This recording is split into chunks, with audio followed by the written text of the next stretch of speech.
கிறிஸ்துவின் சபையார் வழங்கும் கிறிஸ்துவின் வசனம் நிகழ்ச்சியை கேட்க உங்கள் யாவரையும் அன்புடன் அழைக்கிறோம். கிறிஸ்துவின் வசனம், இது கிறிஸ்தவர் கீதம்.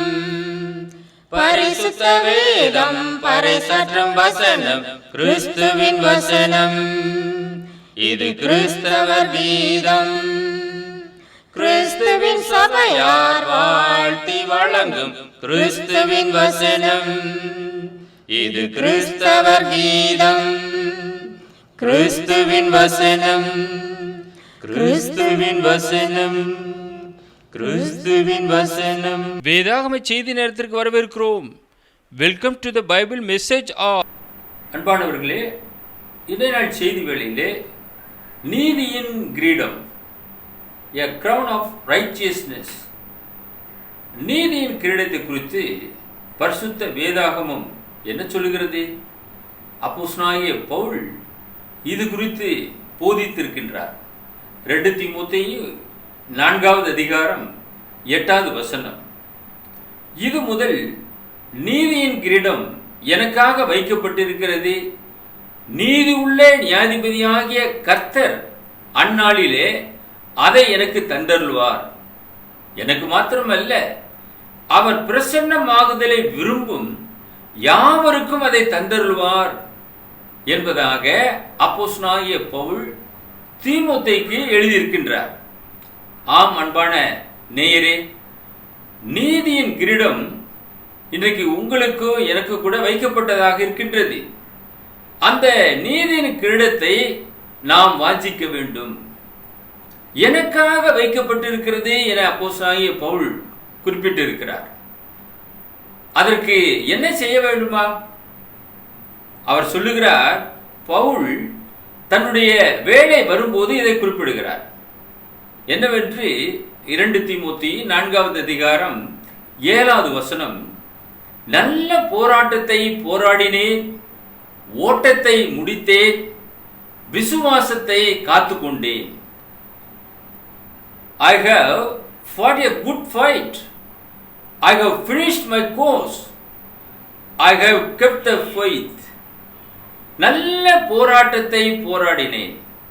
ஆகாயத்திலே சிலம்ப பண்ணுவதனாலே யாருக்கும் எந்த பயனுமே இல்லை. ஒரு நல்ல போராட்டத்தை கிறிஸ்தவர்களாகிய நாம் போராட வேண்டியவர்களாக இருக்கின்றோம். நல்ல போராட்டம் என்று பார்க்கும்போது அவர் நிமித்தமாக நிறைய பாடுகள் வரும். ஒரு சரியான ஒரு யுத்த வீரனாக, ஒரு யுத்த வீரன் எப்படி யுத்தத்திலே போய் சண்டையிடுவானோ அதே போல நமக்கு ஆவிக்குரிய போராட்டம் இருக்கிறது. அந்த நல்ல போராட்டத்தை போராட வேண்டும். அதைத்தான் இங்கே சொல்லுகிறார். நல்ல போராட்டத்தை போராடினேன், ஓட்டத்தை முடித்தேன். ஒவ்வொருவருக்கும் தேவன் ஒரு ஓட்டத்தை வைத்திருக்கிறார். அந்த ஓட்டத்தை நாம் நிறைவு செய்தாக வேண்டும். ஓட்டத்தை நாம் முடிக்க வேண்டும். துவக்குகிறவரும் அவர்தான், விசுவாசத்தை அதை முடிக்கிறவரும் அவர்தான். அந்த ஓட்டத்திலே நாம் பொறுமையோடு கூட ஓடி நமக்கு நியமிக்கப்பட்டிருக்கிற அந்த ஓட்டத்தை முடிக்க வேண்டிய ஒரு பொறுப்புடையவர்களாக இருக்கின்றோம். ஆக அன்பானவர்களே, துவக்கத்தை பார்க்கல அதனுடைய முடிவு நல்லது. முடித்தேன் என இங்கே சொல்லுகிறார். விசுவாசத்தை காத்துக்கொண்டேன். அந்த விசுவாசம் காக்கப்பட வேண்டும். கடைசி வரை அந்த விசுவாசம் காக்கப்பட வேண்டும். கொஞ்சம் வருடங்கள் இருக்கின்றார்கள், அதற்கப்புறம் விசுவாசத்தை விட்டு வழுவி போய்விடுகிறார்கள். என்ன காரணம்? அந்த விசுவாசத்திற்கு சோதனை வந்தது, அதில் நிற்க முடியாமல் போய்விட்டார்கள். ஆனால் அப்போஸ்தலனாகிய பவுல் விசுவாசத்தை காத்து கொண்டார். ஆகையினாலே இந்த நீதியின் கிரீடம் அவருக்கு வைக்கப்பட்டிருக்கிறது. நல்ல போராட்டத்தை போராடுகிறார், ஓட்டத்தை முடித்தேன் என்று சொல்லுகிறார், விசுவாசத்தை காத்துக்கொண்டேன். இப்பொழுது எனக்காக நீதியின் கிரீடம் வைக்கப்பட்டிருக்கிறது, அதை நான் நோக்கி பார்த்து கொண்டிருக்கின்றேன். கலாத்தியர் புஸ்தகம் 2வது அதிகாரம் 15வது வசனம், எப்படிப்பட்டவர்களுக்கு அந்த நீதியின் கிரீடம் வைக்கப்பட்டதாக இருக்கிறது? நீதிமான்களுக்கு. இயேசுவின் இரத்தத்தினாலே கழுவப்பட்டவர்களுக்கு தான் ஆண்டவராய் இயேசு கிறிஸ்து அந்த நீதியின் கிரீடத்தை வைத்து இருக்கின்றார். கலாத்தியர் 2:15 பார்க்கும்போது, புறஜாதியாரில் பிறந்த பாவிகளாய் இராமல் சுபாவத்தின்படி யூதராய் இருக்கிற நாமும் இயேசு கிறிஸ்துவை பற்றும் விசுவாசத்தினாலே அன்றி நியாயப்பிரமாணத்தின் கிரியைகளினாலே மனுஷன் நீதிமானாக்கப்படுவதில்லை என்று அறிந்து, நியாயப்பிரமாணத்தின் கிரியைகளினால் அல்ல, கிறிஸ்துவை பற்றும் விசுவாசத்தினாலே நீதிமான்களாக்கப்படும்படிக்கு கிறிஸ்து இயேசுவின் மேல் விசுவாசிகளானோம். கிறிஸ்து இயேசுவின் மேலாக விசுவாசிகளாக மாற்றப்படுகிறோம். எதற்காக? நீதிமான்களாக மாற்றப்படும்படியாக. ஆக விசுவாசத்தினாலே நாம் நீதிமான்களாக மாற்றப்படுகிறோம், நியாயப்பிரமாணத்தின் கிரியைகளினாலே அல்ல என வேதம் தெளிவாக சொல்லுகிறது. எனக்கு அன்பானவர்களே, நம்முடைய நற்கிரியைகளினாலும் அல்ல, தேவனுடைய ஈவு. நாம் இயேசுவிலே விசுவாசம் உள்ளவர்களாக இருக்கும்போது பிதாவாகிய தேவன் நம்மை நீதிமான்களாக மாற்றுகிறார். இயேசுவை கொண்டு அவருடைய இரத்தத்தினாலே நாம் நீதிமான்களாக மாற்றப்படுகிறோம். இதற்கு விசுவாசம் மிக அவசியமாக இருக்கிறது. இதைத்தான் கலாத்திய சபைக்கு அப்போஸ்தலனாகிய பவுல் எழுதியிருக்கிறதை நாம் வாசிக்க கேட்டோம். இந்த நீதிமான்கள் எப்படி இருப்பார்கள் பிதாவினுடைய ராஜ்யத்திலே? ஆண்டவராய் இயேசு கிறிஸ்து சொல்கிறார், மத்தேயு எழுதின சுவிசேஷம் 13வது அதிகாரம் 43வது வசனம், அப்பொழுது நீதிமான்கள் தங்கள் பிதாவின் ராஜ்யத்திலே சூரியனை போல பிரகாசிப்பார்கள். கேட்கிறதுக்கு காது உள்ளவன் கேட்க கடவன். ஏனென்றால் அவர்கள் இயேசுவின் இரத்தத்தினாலே கழுவப்பட்டவர்கள், நீதிமான்களாக மாற்றப்பட்டவர்கள். அவர்களுக்குத்தான் இந்த நீதியின் கிரீடம் வைக்கப்பட்டிருக்கிறது. நீதிமான்களுக்கு, பாவிகளுக்கு அல்ல. பாவிகளும் துரோகிகளும் நிச்சயமான அழிவை சென்றடைவார்கள் என வேதம் சொல்லுகிறது. ஆக நீதிமான்களுக்கு தேவன் நீதியின் ஜீவ கிரீடத்தை வைத்திருக்கிறார். அதற்காக நாம் ஒவ்வொருவரும் இந்த உலகத்திலே நாம் பாடுகளை அனுபவிக்க வேண்டியவர்களாக இருக்கின்றோம். அவரோடு கூட நாம் பாடுபட்டோம் என்றால் அவரோடு கூட ஆளுகையும் செய்வோம். இரண்டாவது காரியம், அதே வசனத்திலே நாம் பார்க்கும்போது என்ன வாசிக்கின்றோம்? 2 தீமோத்தேயு 4வது அதிகாரம் 8வது வசனம், நீதி உள்ள நியாயாதிபதியாகிய கர்த்தர் அந்நாளிலே அதை எனக்கு தந்தருளுவார். The righteous judge shall give me at the day. அந்த நாளிலே அதை தந்தருளுவார். அந்த நம்பிக்கையோடு கூட அப்போஸ்தலனாகிய பவுல் இந்த வார்த்தைகளை எழுதுகிறார். அந்த நீதியின் கிரீடத்தை ஒரு நாள் வைத்திருக்கிறார். அந்த நாளிலே அதை தந்தருளுவார். அதற்காக இந்த உலகத்திலே கிறிஸ்தவ அந்த ஓட்டத்திலே அவர் பொறுமையோடு ஓடக்கூடியவராக இருந்தார். எல்லாவற்றையும் செய்து நிறைவேற்றினவராக இருந்தார். இன்றைக்கு நீங்களும் நானும் அதை செய்து நிறைவேற்ற வேண்டிய ஒரு பொறுப்புடையவர்களாக இருக்கின்றோம். அன்பானவர்களே, சிந்தியுங்கள், செயல்படுங்கள். 1 கொரிந்தியர் 9வது அதிகாரம் 25வது வசனத்திற்கு உங்களுடைய கவனத்தை திருப்புங்கள். அதுல என்ன ஒரு ஆலோசனை சொல்லுகிறார் பேதுரு என்று பாருங்கள்.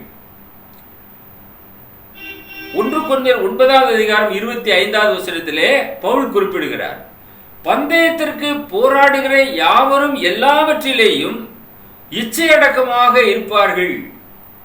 அவர்கள் அழிவுள்ள கிரீடத்தை பெறும்படி அப்படி செய்கிறார்கள்.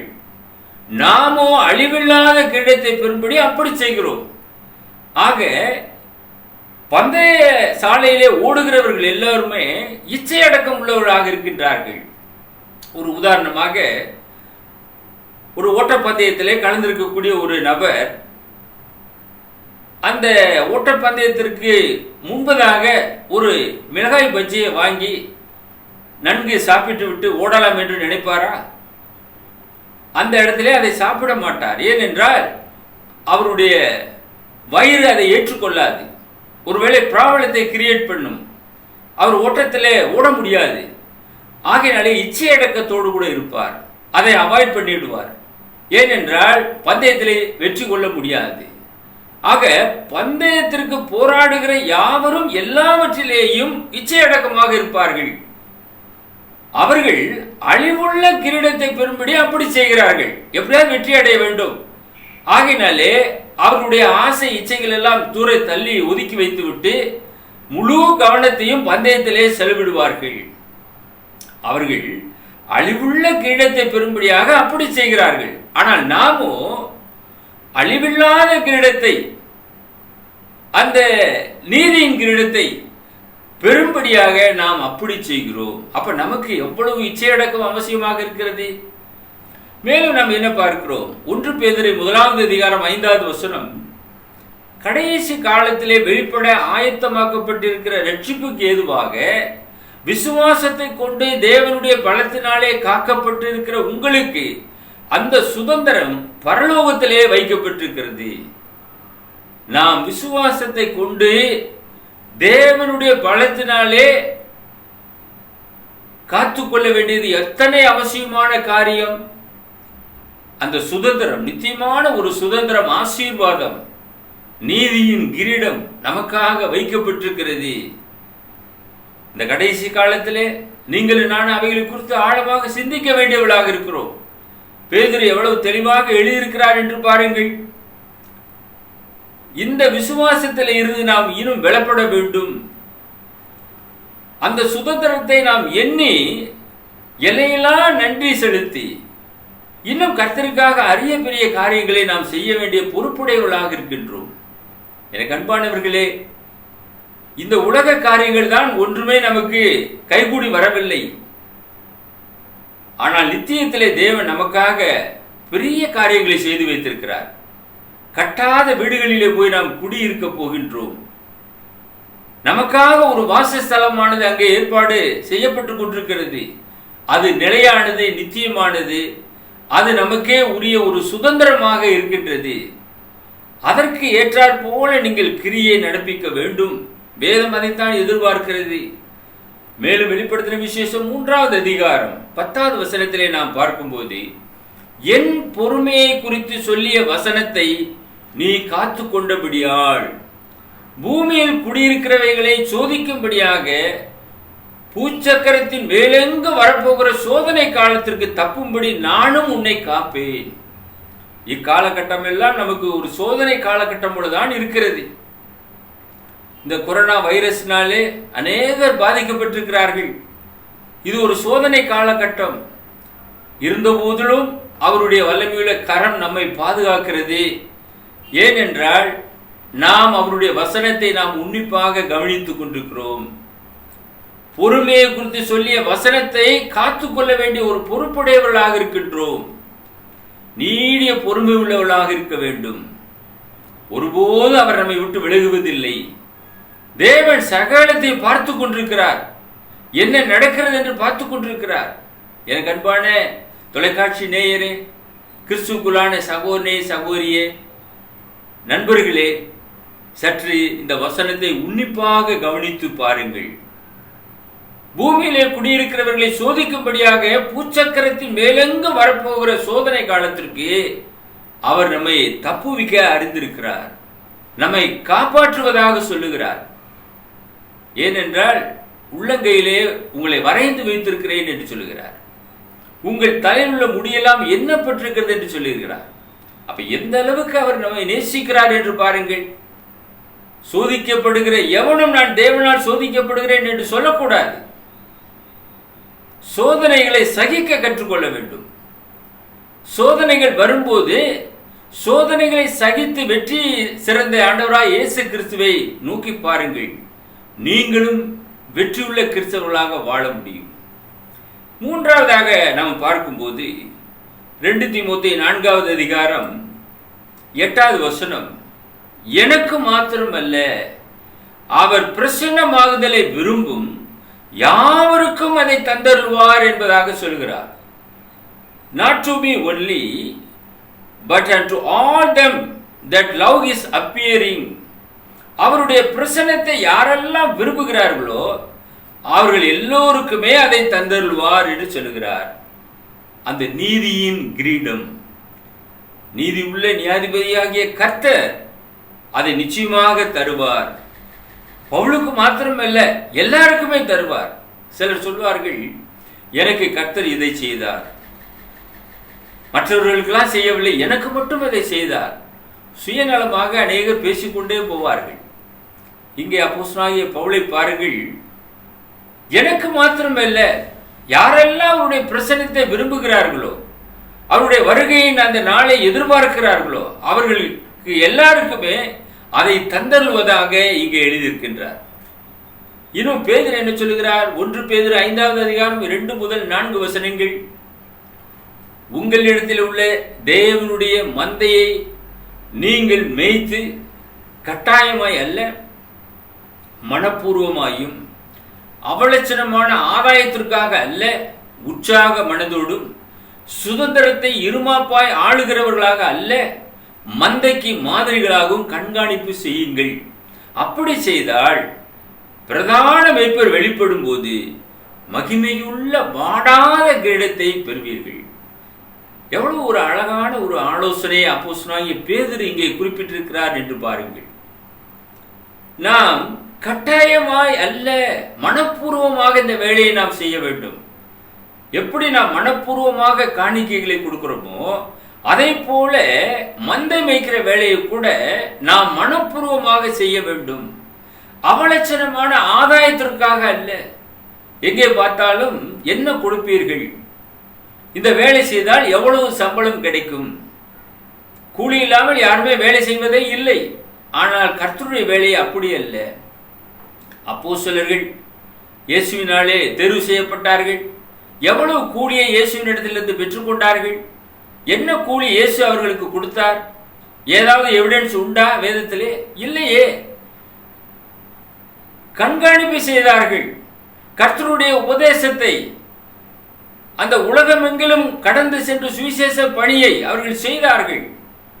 இன்றைக்கு நீங்களும் நானும் சுவிசேஷத்தை கேள்விப்பட்டிருக்கிறோம் என்றால், அன்றைக்கு அந்த அப்போஸ்தலர்கள் செய்த தியாகம் எதையுமே அவர்கள் எதிர்பார்க்கவில்லை.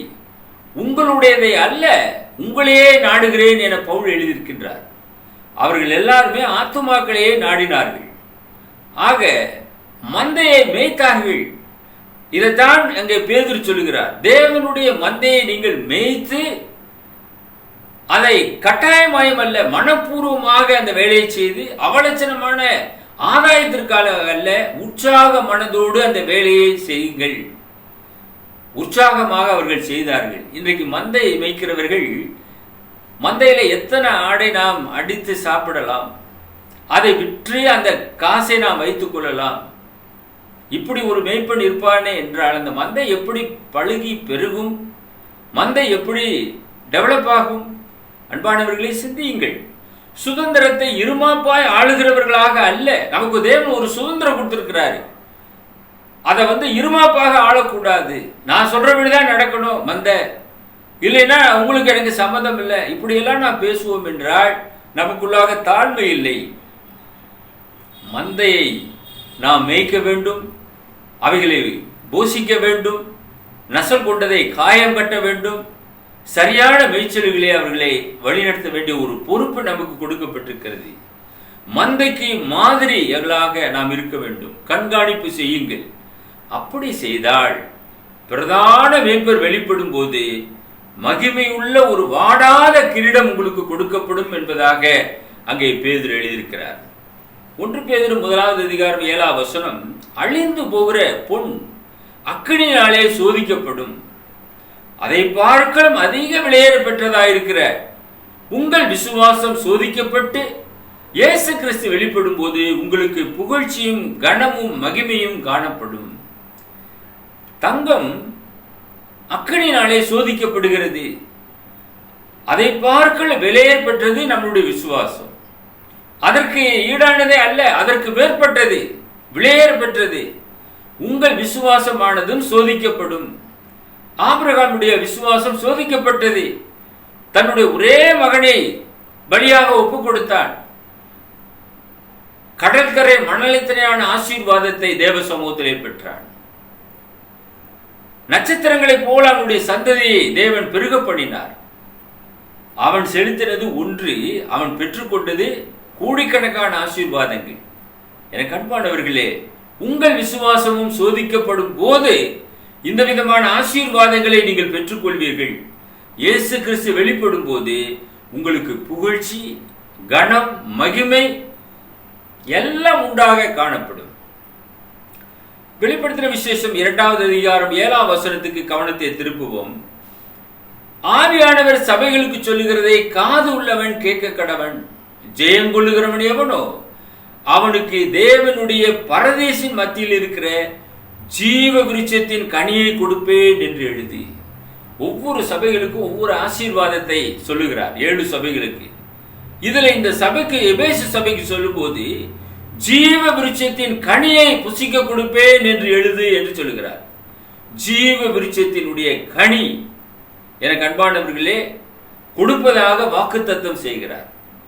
எந்த கனியை புசித்து பாவத்திற்குள்ளாக தள்ளப்பட்டார்களோ அதற்கு மேலான ஒரு ஆசீர்வாதம் ஜீவ விருட்சத்தினுடைய கனி. அதை புசிக்கும் போது நித்தியமானவரோடு நித்தியமாக நாம் வாழ்வோம். அந்த கனியை புசிக்க கொடுப்பேன் என்று எழுதி உயிருள்ள ஒரு கனி என்று நாம் பார்க்கிறோம். அது மாத்திரமல்ல, வெளிப்படுத்தின விசேஷம் 2:10 என்ன சொல்லுகிறார்? நீ படப்போகிற பாடுகளை குறித்து எவ்வளவும் பயப்படாதே. இதோ நீங்கள் சோதிக்கப்படும் பொருட்டாக பிசாசானவன் உங்களை சிலுவை காவலிலே போடுவான். 10 நாள் உபத்திரப்படுவீர்கள். ஆகிலும் நீ மரண பரியந்தம் உண்மையாயிரு, அப்பொழுது ஜீவ கிழத்தை உனக்கு தருவேன் என்று சொல்லுகிறார். Be thou faithful unto death, and I will give thee a crown of life. எனக்கு அன்பானவர்களே, ஜீவ கிரீடமானது சூட்டப்பட போகிறது. ஜீவ விருட்சம் என்று பார்க்கிறோம், ஜீவ கிரீடம் என்று சொல்லப்பட்டிருக்கிறது. அதே போல ஜீவ புஸ்தகம், வெளிப்படுத்தின விசேஷம் 3வது அதிகாரம் 5வது வசனம், ஜெயம் கொள்ளுகிறவன் எவனோ அவனுக்கு வெண் வஸ்திரம் தர்ப்பிக்கப்படும். ஜீவ புஸ்தகத்திலிருந்து அவனுடைய நாமத்தை நான் கிறுக்கி போடாமல் என் பிதா முன்பாக அவருடைய தூதர் முன்பாக அவன் நாமத்தை அறிக்கையிடுவேன். ஜீவ புஸ்தகத்திலே உங்களுடைய பேர், என்னுடைய பேர் எழுதப்படுகிறது. அந்த பேரை பிதாவாகிய தேவன் கிறுக்கி போடாமல் பாதுகாப்பார். ஆண்டவராய் இயேசு கிறிஸ்து அதை பாதுகாப்பார். அவர் பாதுகாக்க வேண்டும் என்றால் நீங்களும் நானும் நாம் நியமிக்கப்பட்டிருக்கிற அந்த ஓட்டத்திலே பொறுமையோடு கூட நாம் ஓட வேண்டியவர்களாக இருக்கின்றோம். வெற்றியுள்ள கிறிஸ்தவர்களாக நாம் வாழ வேண்டும். கிறிஸ்துவினுடைய 2வது வருகையை எதிர்நோக்கினவர்களாக இருக்க வேண்டும். நமக்கு வரக்கூடிய சோதனைகளை சகிக்க கற்றுக்கொள்ள வேண்டும். எனக்கு அன்பானவர்களே, இவைகளெல்லாம் நாம் செய்யும் போதுதான் இத்தனை ஆசீர்வாதங்கள் நம்மை நாடி நம்மை தேடி வரும் என்று வேதாகமும் சொல்லுகிறது.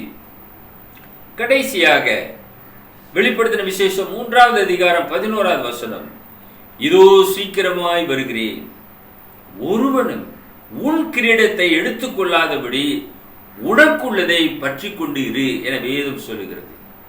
Behold, I come quickly, hold that fast which thou hast, that no man take your crown. உனக்குள்ளதை பற்றி கொண்டு இரு, உன் கிரீடத்தை எடுத்துக்கொள்ளாதபடி. நமக்குரிய ஆசீர்வாதம் தேவ சமூகத்தில் இருக்கிறது. ஒருவேளை நாமே அதை இழப்போம் என்றால் எவ்வளவு வேதனையான ஒரு காரியம். ஆகையினாலே வேதாகம் சொல்லுகிறது, உனக்குள்ளதை பற்றி கொண்டிரு. ஏசா ஆசீர்வாதத்தை இழந்துட்டான்.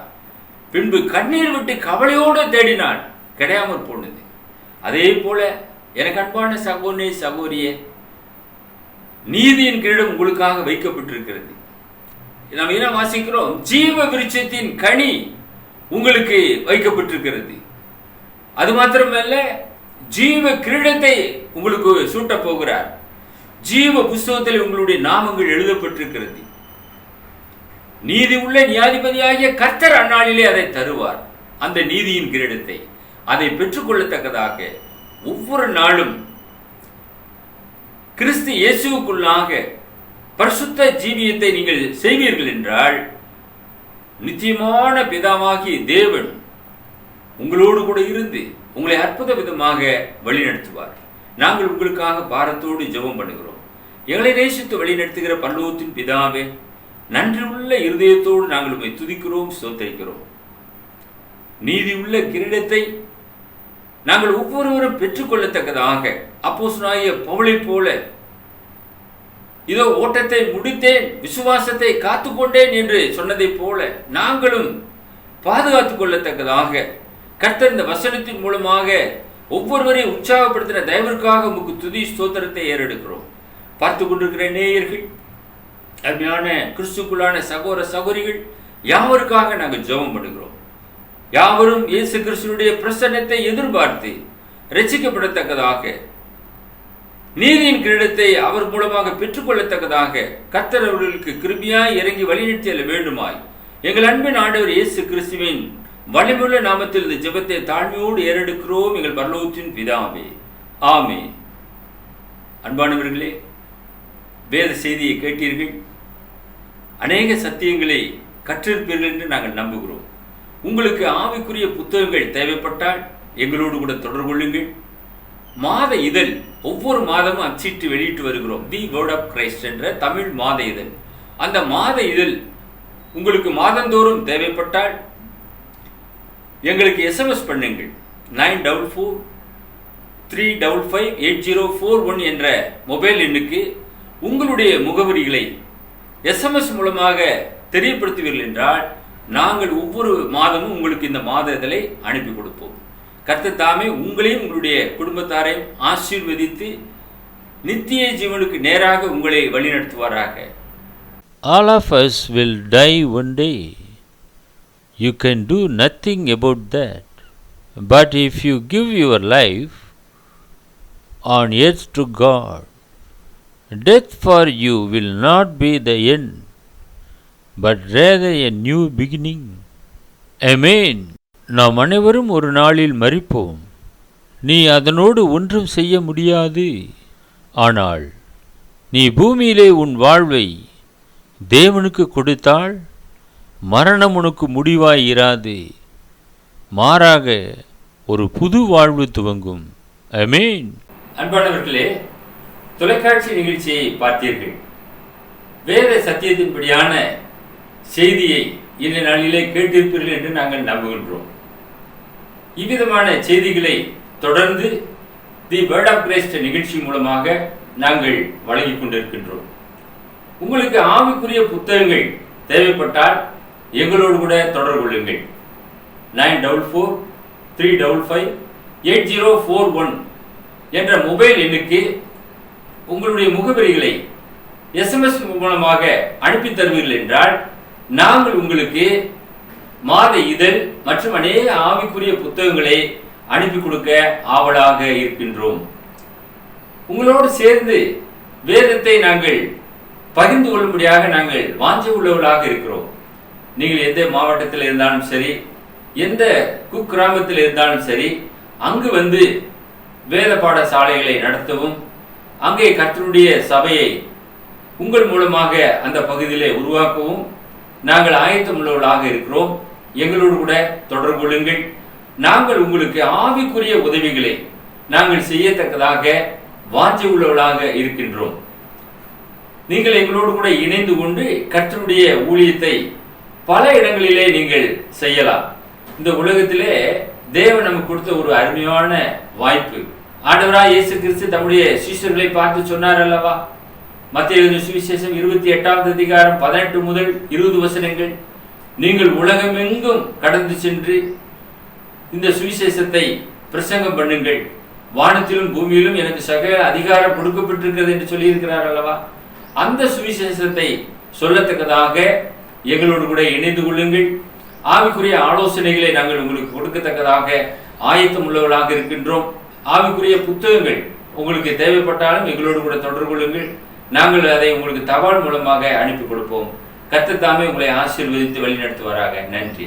Email address urgentandglory@gmail.com. View our The Word of Christ program on YouTube channel. May God bless you all. மீண்டும் அடுத்த நிகழ்ச்சியில் உங்களை சந்திக்கும் வரை கர்த்தருடைய கிருபை நம் அனைவரோடும் கூட இன்றும் என்றும் சதா காலங்களிலும் இருப்பதாக.